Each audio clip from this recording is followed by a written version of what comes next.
Assalamualaikum warahmatullahi wabarakatuh. Selamat siang, salam sejahtera bagi kita semua. Pertama-tama, marilah kita ucapkan puji dan syukur kepada Allah Subhanahu wa Ta'ala yang telah memberikan kita kesempatan untuk melaksanakan presentasi pada siang hari ini. Yang terhormat Bunda Dr. Anda Yusra Dewi MPD selaku dosen pengampu mata kuliah drama pada kelas D.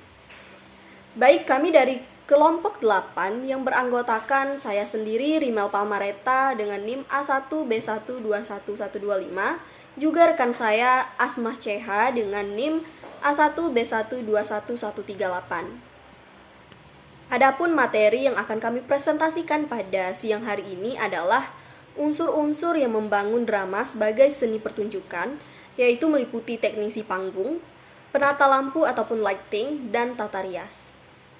Baik, untuk materi pertama akan dipresentasikan oleh rekan saya Asmah CH.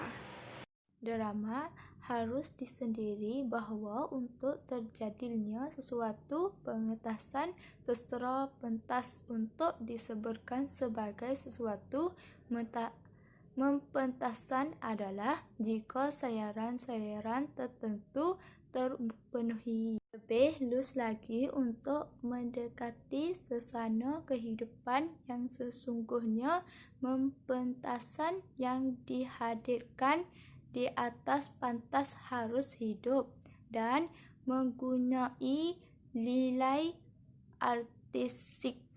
Karena itu diperlukan usus-usus lain yang merupakan kelengkapan dari pementasan. Teknisi bangun.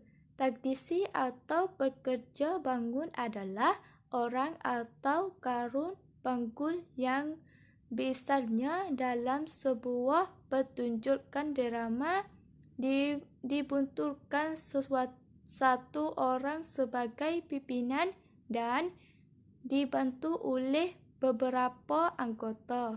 Tugasnya adalah membantu lalu lintas penggunaan bangun, mulai dari pemangkuran komposisi bangun dan peralatan yang digunakan.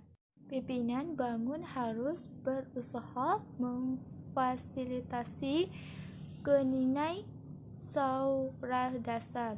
Selain itu, Nil juga harus mengerti tata lampu, tata panggung, dan tata suara. Sebelumnya rekan saya Asmah CH sudah menjelaskan mengenai teknisi panggung. Nah, selanjutnya saya akan menjelaskan mengenai penata lampu ataupun lighting. Penggunaan tata lampu umumnya digunakan dalam suatu pertunjukan yang dilaksanakan di dalam ruangan, yang biasanya kondisi ruangan gelap. Nah, kadangkala untuk kepentingan efek artistik, pertunjukan dilakukan di malam hari, yang mana mengharuskan adanya cahaya ataupun tata lampu diatur sedemikian rupa. Nah, kemudian apa sih yang menjadi fungsi dari pencahayaan tata lampu?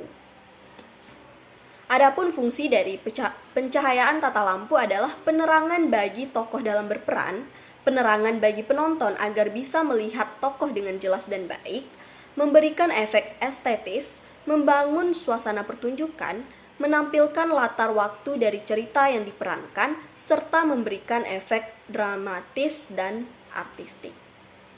Nah, setelah membahas mengenai penata lampu, selanjutnya saya akan membahas mengenai tata rias. Dalam seni pertunjukan, tata rias sangat berperan penting. Nah, dalam drama, tata rias lebih berfungsi pada pembentukan karakter tokoh.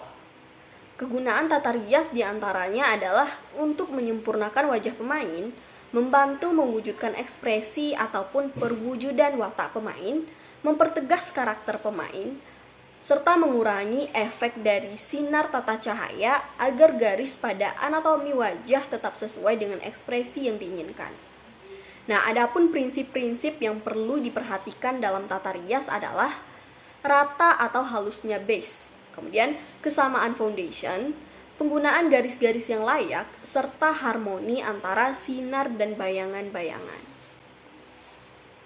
Nah, kemudian bahan-bahan tata rias. Bahan-bahan tata rias diantaranya yaitu pembersih wajah, pembersih pemulas mata, pelembab, penyamar noda, alas bedak, bedak tabur, bedak padat, pemulas mata, celak mata, pensil alis, pelentik bulu mata, pemulas pipi, pensil dan pewarna bibir. Nah, kemudian untuk macam-macam tata rias, berdasarkan fungsinya, menurut Herman J. Waluyo pada tahun 2006, ia membagikan ada 7 jenis tata rias, yaitu yang pertama rias seni. Rias seni adalah rias yang dilakukan untuk merubah jenis seorang pemeran dari laki-laki menjadi wanita ataupun sebaliknya.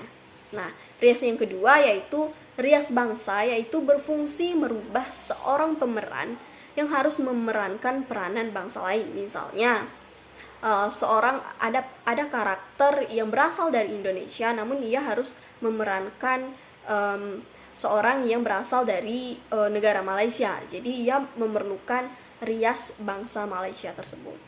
Nah, kemudian yang ketiga yaitu rias usia, yaitu berfungsi merubah seorang pemeran menjadi usia yang sesuai karakter tokoh. Misalnya ada pemeran yang berumur 18 tahun, namun karena karakter tokoh ia adalah berumur 30 tahun, maka dilakukan rias usia tersebut. Nah, yang keempat, rias tokoh. Rias tokoh berfungsi merubah seorang pemeran menjadi tokoh lain. Nah, kemudian yang kelima, rias temporal, yaitu rias yang berfungsi membeda-bedakan waktu, seperti rias sehari-hari akan berbeda dengan rias ke pesta. Kemudian rias yang keenam yaitu rias aksen, yang berfungsi mempertegas aksen seorang pemain sesuai peran yang dimainkan. Misalnya ada karakter yang berasal dari suatu daerah. Nah, jadi untuk mempertegas khas tersebut dan aksen tersebut, jadi dirias sesuai dengan adat daerah tersebut. Kemudian yang terakhir adalah rias lokal, yaitu rias yang ditentukan oleh tempatnya. Jadi disesuaikan di mana tempat ataupun di mana latar belakang drama itu dipertunjukkan. Nah, kemudian macam-macam tata rias berdasarkan jenis pertunjukan. Jika tadi kita sudah membahas berdasarkan fungsi, yang ini berdasarkan jenis pertunjukan, yaitu ada 3. Yang pertama, tata rias korektif, yaitu teknik riasan wajah yang dilakukan dengan cara menambah atau mengurangi bagian anatomi wajah untuk memperjelas garis-garis wajah agar terlihat lebih menarik. Nah, bagian utama yang dilakukan penata rias dalam teknik ini yaitu koreksi bentuk wajah, koreksi bentuk alis, dan koreksi bentuk hidung. Yang kedua, ada tata rias gaya, yaitu teknik riasan yang mengubah wajah asli menjadi bentuk lain dengan prinsip memiliki batas-batas garis yang jelas. Misalnya riasan badut, riasan tengkorak, riasan topeng, dan sebagainya.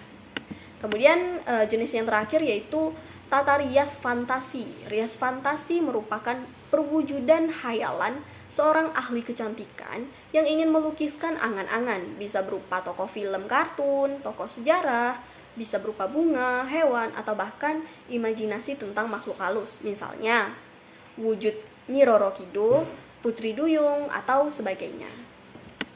Ya baik, kira-kira demikian penjelasan yang dapat kami jelaskan mengenai unsur-unsur yang membangun drama sebagai seni pertunjukan yang meliputi teknisi panggung, penata lampu, dan juga tata rias. Nah, jika terdapat kesalahan, kami mohon maaf. Kami tutup dengan wassalamualaikum warahmatullahi wabarakatuh.